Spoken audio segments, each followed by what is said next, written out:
Headline 24 news और मैं हूं आपके साथ भारती लोधी। आइए बढ़ते हैं खबरों की ओर। वरिष्ठ पत्रकार अंकित पचौरी से आदिवासी रिपोर्टिंग पत्रकारिता को लेकर विशेष चर्चा। क्या कहा उन्होंने इस विशेष चर्चा में, आइए सुनते हैं। नमस्कार दोस्तों, आज हम ऐसी शख्सियत से परिचय करवाने जा रहे हैं जिन्होंने वास्तव में पत्रकारिता के क्षेत्र में एक नया आयाम लिखा है। आज की पत्रकारिता सिर्फ और सिर्फ राजनीति तक सीमित रहती है, कहीं बीजेपी तो कभी कांग्रेस तो कभी समाजवादी तो कभी भीम आर्मी। लेकिन एक ऐसे पत्रकार जिन्होंने वास्तव में आदिवासियों का दर्द समझा और उनके दर्द को अपने पत्रकारिता के माध्यम से आदिवासी रिपोर्टिंग का नाम देकर उनकी आवाज़ को सरकार तक पहुंचाने का प्रयास किया है। एक ऐसी शख्सियत है जो आज हमारे साथ मौजूद है, वो है श्री अंकित पचौरी जी, जिन्होंने तमाम राजनीतिक मुद्दों को दरकिनार नज़रअंदाज करके आदिवासियों की समस्या को मुख्य मुद्दे और मुख्य धारा से जोड़ने का प्रयास किया। हम उनसे चलते हैं। सर, आदिवासी रिपोर्टिंग में क्या खास है? पहले तो हेडलाइन 24 का बहुत बहुत धन्यवाद। और आदिवासी रिपोर्टिंग, आपका चूँकि जो सवाल है कि आदिवासी रिपोर्टिंग में क्या ख़ास बात है, तो ये किताब जो है वो नीति निर्माताओं के लिए है और जो पत्रकारिता के छात्र हैं उनके लिए है, और जो जल जंगल ज़मीन की लड़ाई को समझना चाहते हैं, इस देश के मूल निवासी को समझना चाहते हैं, जो जल जंगल ज़मीन का जो असल जो संरक्षक है आदिवासी, उसको समझना चाहते हैं, तो ये किताब उनके लिए पढ़ना चाहिए, ऐसा मैं कहता हूँ। मैंने लिखी है 3 साल के फील्ड ग्राउंड का इस किताब में पूरा एक अनुभव है। जिस तरह से मध्य प्रदेश में चाहे सीधी पेशाब कांड हो या फिर पूरे एक आदिवासी परिवार को 16 फीट गड्ढे में गाड़ दिया गया हो, मतलब ये इस तरह तमाम तरह की जो घटनाएं तब सामने आती हैं जब वीडियो वायरल होते हैं या कोई बड़ी घटना के रूप में आती हैं। लेकिन आदिवासियों के जो असल मुद्दे हैं वो मेन स्ट्रीम मीडिया से छूट रहे हैं, और इस किताब का लिखने का मकसद ही यही था कि जो मेन स्ट्रीम मीडिया से जो मुद्दे छूट रहे हैं, क्योंकि इसलिए छूट रहे हैं क्योंकि संवेदनशीलता की कमी है। अंकित जी, आदिवासी आज भी पिछड़ा हुआ है? नहीं, आदिवासी आज भी पिछड़ा हुआ है, आज भी वो वंचित है। इसलिए वंचित है क्योंकि जो सरकार की जो योजनाएं हैं वो ठीक तरीके से ग्राउंड तक नहीं पहुंच पा रही हैं। और दूसरी बात यह है कि हमेशा से जो है आदिवासियों के जो कल्चर है, उनकी संस्कृति है और उनकी जो पहचान है, उस पर हमला हो रहा है। तो आदिवासी रिपोर्टिंग में, और उसका हमने सब टाइटल जो दिया है आदिवासी रिपोर्टिंग का, मध्य प्रदेश जनजाति समुदाय की जीवंत कथाएं, तो उसमें जो है आदिवासी इलाकों की जो स्टोरीज़ है, मेरा जो अनुभव है वो मैंने लिखा है, और उसमें ये बताया भी गया है कि क्यों आदिवासियों पर पत्रकारिता करना ज़रूरी है और क्यों उनकी बात को सामने लाना ज़रूरी है। आदिवासी साथ और भी अन्य समाज है जो पिछड़ी समाज में श्रेणी में आती है, उन पर भी आपको रिपोर्टिंग करेंगे? हम लगातार उन सभी वर्गों पर रिपोर्टिंग करते आ रहे हैं जो बरसों से समाज के हाशिए पर हैं, वंचित हैं, शोषित हैं, पिछड़े हैं, दलित हैं, आदिवासी हैं। लेकिन खासकर दलित, ये आदिवासियों पर किताब इसलिए लिखने का मेरा मन बना क्योंकि मध्य प्रदेश जो है वो ट्राइबल स्टेट है। 21% की आबादी मध्य प्रदेश में आदिवासियों की है, हर 5वां व्यक्ति मध्य प्रदेश का आदिवासी है।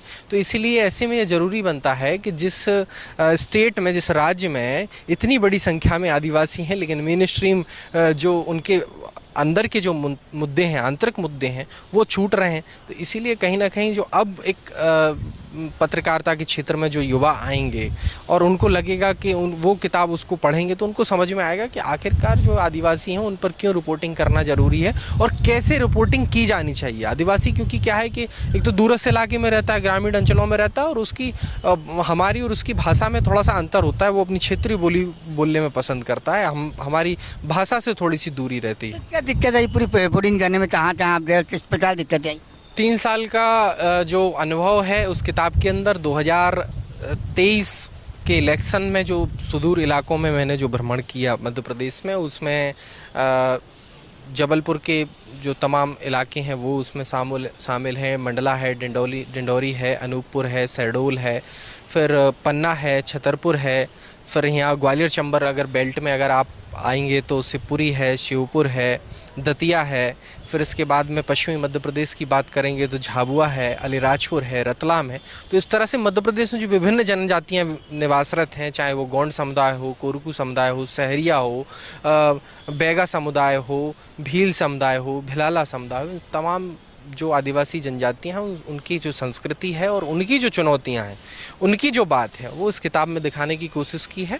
और क्यों पत्रकारिता आदिवासियों पर करना जरूरी है ये भी उस किताब में लिखा हुआ है। आपकी पुस्तक आने के बाद में कहीं न कहीं राजनीति हलचलों में भी हलचल मची है, वो आदिवासी की तरफ ध्यान देने की बात कर रही है, क्या लगता है? नहीं, सरकार तो पहले से ही ये बात करती आ रही है, चाहे सत्तारूढ़ पार्टी भाजपा हो चाहे कांग्रेस हो, दोनों ही आदिवासियों के उत्थान की बात करती है। हमारे मध्य प्रदेश के नेता ही प्रतिपक्ष आदिवासी हैं और लगातार भारतीय जनता पार्टी हो चाहे कांग्रेस हो, कोई भी राजनीतिक दल हो, यहाँ पे आदिवासियों की बात करते ही करते हैं, क्योंकि 21% की आबादी है, वोट भी तो चाहिए ना पार्टियों को।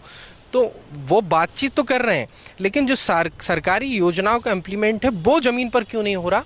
सवाल ये है कि इतनी बड़ी आबादी होने के बावजूद भी क्या पत्रकार उनकी बात ठीक तरीके से मंच पर उठा पा रहे हैं? नहीं उठा पा रहे हैं। क्यों नहीं उठा पा रहे हैं? क्योंकि उनसे जो हमारी बात करने का, संवाद का जो डिस्टेंस है, संवाद की जो दूरी है, उसके कारण उनकी जो समस्या है वो निकल के नहीं आ पा रही। निकल के कौन सी घटना आती है? सीधी में आदिवासी पेशाब कांड आ गया है।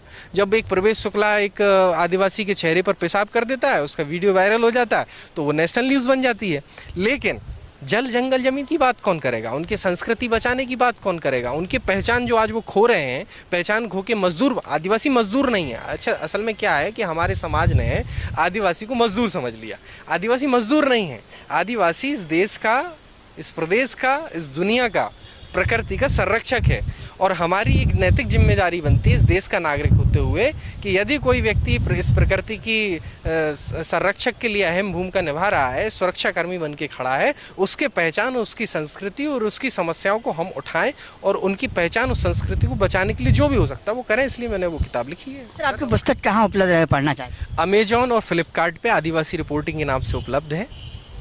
आप वहाँ पर जाकर के कोई भी व्यक्ति कहीं से भी, देश में क्या पूरे वर्ल्ड में कहीं भी जाकर के उस किताब को इन दोनों प्लेटफॉर्म से खरीद सकता है। Thank you. ये थे हमारे साथ अंकित पचौरी जी। और वास्तव में पत्रकारिता दुनिया में एक नया आयाम लिखा है।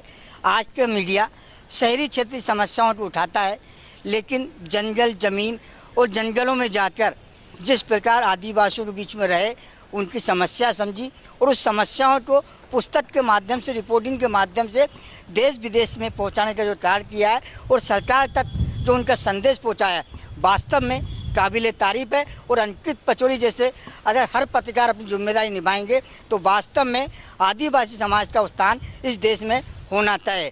नमस्कार। फिलहाल के लिए इस खास खबर में इतना ही। देश विदेश की तमाम बड़ी खबरों को जानने के लिए देखते रहें हेडलाइन 24 न्यूज। नमस्कार।